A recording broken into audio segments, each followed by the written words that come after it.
இந்தியாவுக்கும் பாகிஸ்தானுக்கும் இடையில் 1999ஆம் ஆண்டு செய்து கொள்ளப்பட்ட உடன்படிக்கையை பாகிஸ்தானே மீறியது என்று அந்த நாட்டின் முன்னாள் பிரதமர் நவாஸ் ஷெரீப் ஒப்புக்கொண்டிருக்கிறார். ஊடகம் ஒன்றுக்கு வழங்கிய செவியின் போதே அவர் குறிப்பிட்டிருக்கிறார். 1999ஆம் ஆண்டு பாகிஸ்தான் தொடர்ச்சியாக அணுகுண்டு சோதனைகளை நடத்தியது. இதனையடுத்து பாகிஸ்தானுக்கும் இந்தியாவுக்கும் இடையில் உடன்படிக்கை செய்து கொள்ளப்பட்டது. அன்றைய பிரதமர் அடல் பிகாரி வாஜ்பாய், பாகிஸ்தானிய அன்றைய பிரதமர் நவாஸ் ஷெரீப் ஆகியோருக்கு இடையில் இந்த ஒப்பந்தம் கைச்சாத்திட்டது. என்றாலும் கூட இதனை மீறி ஜம்மு காஷ்மீர் பிரதேசத்தில் பாகிஸ்தான் ஊடுருவலை மேற்கொண்டது. இதன் காரணமாக இந்தியாவுக்கும் பாகிஸ்தானுக்கும் இடையில் கார்கில் யுத்தம் இடம்பெற்றது. இந்த யுத்தத்தில் இந்தியா வெற்றி பெற்றது. இந்த சம்பவங்கள் இடம்பெற்று பல ஆண்டுகள் கழிந்த பின்னர் தற்போதே குறித்த உடன்படிக்கையை தமது நாடை மீறியது என்று பாகிஸ்தானிய அப்போதைய பிரதம மந்திரி நவாஸ் ஷெரீப் தெரிவித்திருக்கிறார்.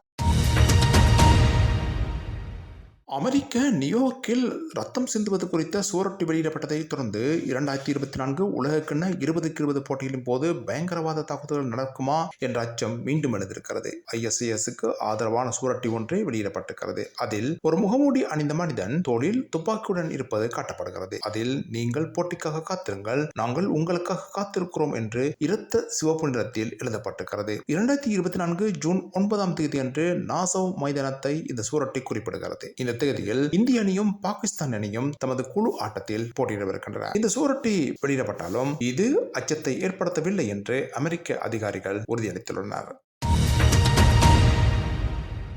பாலஸ்தீனர்களின் ஏதிலி முகாம் ஒன்று மீது இஸ்ரேல் நடத்திய தாக்குதலில் குழந்தைகள் உட்பட்ட 45 பேர் உயிரிழந்தனர். இந்த சம்பவம் நேற்று இடம்பெற்றிருக்கிறது. இஸ்ரேலுக்கும் ஹமாஸுக்கும் இடையில் கடந்த 7 மாதங்களுக்கும் மேலாக தொடர்ந்தும் சண்டை இடம்பெற்று வருகிறது. இதன்போது 35,000க்கும் மேற்பட்டோர் கொல்லப்பட்டனர், பலர் காயமடைந்திருக்கின்றனர். இந்த நிலையில் ஹமாஸை அடியோடு ஒழிக்கும் வரை தமது தாக்குதல்கள் நீடிக்கும் என்று இஸ்ரேல் எச்சரித்திருக்கிறது. போர் காரணமாக இடம்பெயர்ந்த 10 லட்சத்துக்கும் மேற்பட்ட பாலஸ்தீனர்கள் ரஃபா நகரில் தஞ்சமடைந்துள்ளார்கள். இந்த நிலையில் ரஃபா நகரில் நடத்தப்பட்ட தாக்குதலின் போதே இந்த 45 பேரும் கொல்லப்பட்டனர்.